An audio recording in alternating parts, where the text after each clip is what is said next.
Hi friends, ఈ సెలవుల్లో ఇంట్లో కూర్చొని చక్కగా ఎండ తగలకుండా క్రికెట్ ఆడాలనుకుంటే ఈ సెటప్తో చేసుకోవచ్చు. వీళ్ళు ఫీల్డర్స్ అన్నమాట. మేము 11 మంది ఫీల్డర్స్ని పెట్టుకున్నాం. యాక్చువల్గా 10 మంది అంటే ఇక్కడ బౌలింగ్ వేయడానికి ఎవరు ఉండరు కాబట్టి మనమే బౌలింగ్ చేసుకుంటాం. గ్రౌండ్లో ఫీల్డర్స్ సరిపోవడానికి 11. స్టెంప్స్ కింద 3 మేకులు పెట్టుకున్నాం.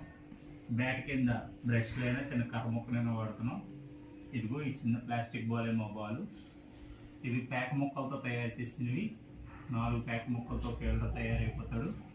మిగతా రూల్స్ అన్ని as usual same, 4s and 6s. So we are starting the game. Here comes the first ball. Out. A ball fielder లోకి వెళ్తే out.